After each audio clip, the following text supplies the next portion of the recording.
से रिलेटेड या उसकी पावर से रिलेटेड सारी बातें हमारे कॉन्स्टिट्यूशन के आर्टिकल 75 में दिया गया है।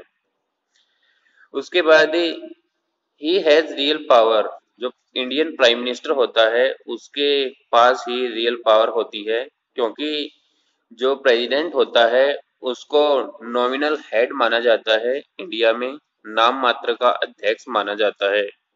लेकिन जो देश को चलाने की जो असली पावर है वो हमारे प्राइम मिनिस्टर के पास ही होती है। तो जिसने असली पावर या रियल पावर यूज करनी है उसी को इंडिया का प्राइम मिनिस्टर बनना चाहिए। तो prime minister is the head of country. Prime minister जो है वो कंट्री का हेड होता है। वैसे तो हेड ऑफ नेशन जो है वो हमारे प्रेसिडेंट को माना जाता है, लेकिन अगर रियल हेड की बात करते हैं तो रियल हेड हमारा प्राइम मिनिस्टर ही होता है। अब बात आती है कि प्राइम मिनिस्टर बनने के लिए क्या क्वालिफिकेशन होना जरूरी होता है।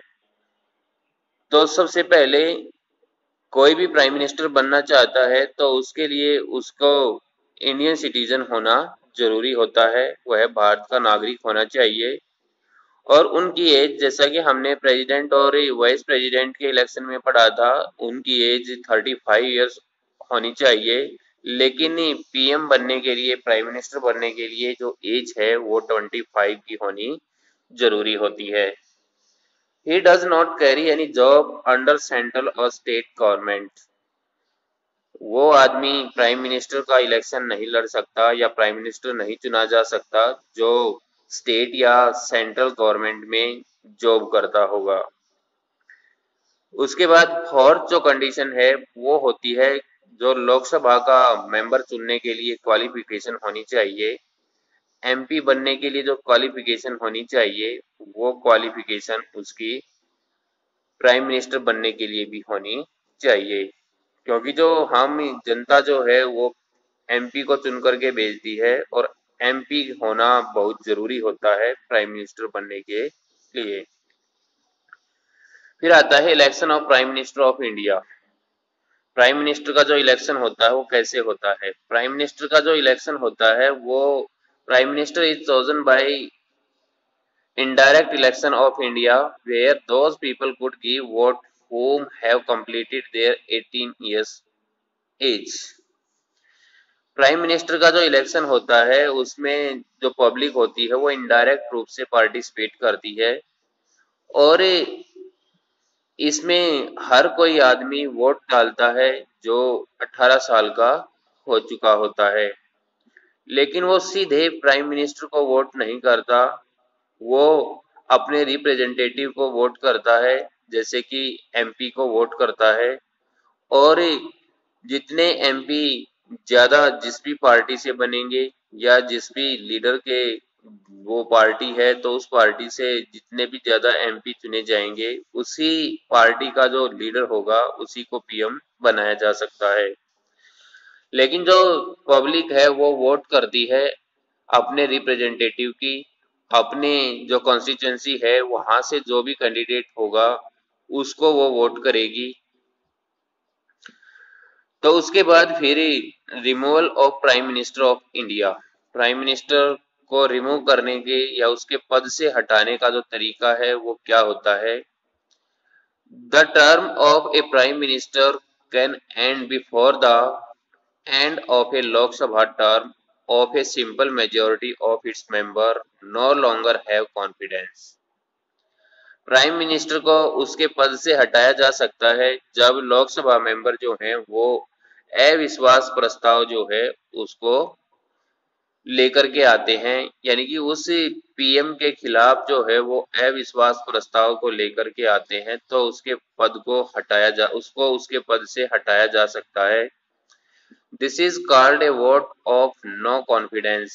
इसी को अविश्वास प्रस्ताव कहा जाता है कि भाई आज हमारे जो पीएम हैं उसके खिलाफ अगर एमपी जो हैं वो ये कह दें कि भाई हमारा इस पीएम पर विश्वास नहीं है, और वो एक अविश्वास प्रस्ताव जो है वो पारित करते हैं, तो प्राइम मिनिस्टर को पद से हटाया जा सकता है। A prime minister can also resign from office. और इसमें भी क्या दिया गया है, जो प्राइम मिनिस्टर है उसको भी रिजाइन करने का अधिकार है। वो अपनी मर्जी से भी ऑफिस से रिजाइन कर सकता है या फिर अपने पद को छोड़ सकता है। उसके बाद आता है power and function of prime minister. Prime minister की पावर और फंक्शन क्या होते हैं, क्या शक्तियां होती हैं। तो सबसे पहले हमें लेजिस्लेटिव पावर जो है उसके बारे में बात करते हैं। First point is prime minister act. Prime minister act करता है the leader of the house of the chamber of parliament. Prime minister जो है वो हाउस ऑफ पार्लियामेंट जो है उसके पार्लियामेंट के कक्ष के लीडर के रूप में वो काम करता है। पार्लियामेंट के लीडर के रूप में वो काम ही करता है। उसके बाद दिया गया है he is also expected to announce important legislation and is further expected to respond to the opposition's concern। PM ही एक ऐसा आदमी होता है जो अपोजिशन वाले जो भी आदमी हैं, अपोजिशन के जो लीडर हैं, उनकी चिंताओं का जवाब भी देता है। या अपोजिशन कोई भी क्वेश्चन करता है तो उस क्वेश्चन का आंसर पीएम को ही देना पड़ता है। उसके बाद है the prime minister does exercise some control over affairs of the parliament. Prime minister ही जो भी अफेयर होते हैं पार्लियामेंट के उनको कंट्रोल करता है। उसके बाद है एग्जीक्यूटिव पावर। ये तो हमारी लेजिस्लेटिव पावर थी। अब एग्जीक्यूटिव पावर कौन सी थी, तो prime minister nominates the members of their council of minister.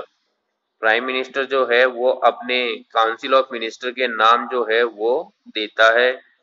उसी को राष्ट्रपति के द्वारा चुना जाता है। जो प्रधानमंत्री अपने ये मिनिस्टर्स के नाम लिख करके देता है या उनको नॉमिनेट करता है तो उन्हीं को प्रेसिडेंट के द्वारा चुना जाता है।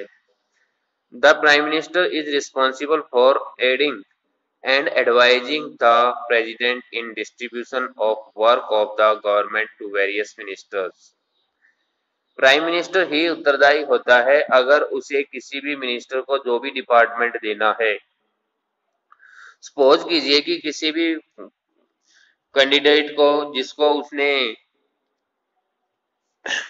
एजुकेशन से रिलेटेड कोई भी डिपार्टमेंट देना है तो एजुकेशन से रिलेटेड डिपार्टमेंट उसमें दिया जा सकता है। दूसरा क्या है, अगर उसने कॉल से रिलेटेड कोई डिपार्टमेंट देना है तो उसका भी नाम लिख करके उसने राष्ट्रपति को देना पड़ेगा। रेलवे से रिलेटेड कोई डिपार्टमेंट देना है तो रेलवे से रिलेटेड डिपार्टमेंट को भी लिख कर देना पड़ेगा कि किसको कौन सा डिपार्टमेंट देना है। तो उसी की सलाह पर जो प्रेसिडेंट है वो क्या करेगा, उसको डिपार्टमेंट सौंप देगा या उसको उसके डिपार्टमेंट का जो भी काम है उसको सौंपेगा।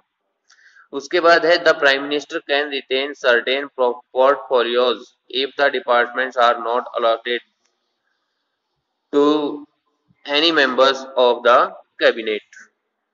प्राइम मिनिस्टर जो है वो कोई भी पोर्टफोलियोज मतलब जो डिपार्टमेंट है, विभाग है, उसको अलॉट करेगा किसी भी मेंबर को अपनी कैबिनेट में से या अपने मंत्रियों में से किसी को भी वो डिपार्टमेंट सौंप देगा। और दूसरा क्या है कि इसमें जो थर्ड पॉइंट दिया गया है, इसमें दिया गया है the prime minister can retain certain portfolios if the departments are not allocated to any members of the cabinet। अगर कोई भी डिपार्टमेंट ऐसा बच जाता है जो किसी को भी नहीं दिया गया है तो प्राइम मिनिस्टर जो है उस डिपार्टमेंट को अपने पास ही रख सकता है। जितने डिपार्टमेंट उसने अपने काउंसिल ऑफ मिनिस्टर्स को सौंपे हैं उनके अलावा जो भी डिपार्टमेंट्स उनको उन बचते हैं वो सारे के सारे डिपार्टमेंट जो है वो प्रधानमंत्री अपने पास रख सकता है। फिर आता है council of ministers. Council of ministers मतलब मंत्री परिषद। काउंसिल ऑफ मिनिस्टर को हम तीन पार्ट्स में डिवाइड करते हैं। एक तो कैबिनेट मिनिस्टर्स, दूसरा स्टेट मिनिस्टर्स, तीसरा है डिप्टी मिनिस्टर्स। तो कैबिनेट मिनिस्टर ये सेंट्रल लेवल पर होता है और स्टेट मिनिस्टर जो होता है ये स्टेट लेवल पर होता है। डिप्टी मिनिस्टर जिसको हम उप मंत्री भी कहते हैं। तो cabinet minister it is a small group of senior ministers.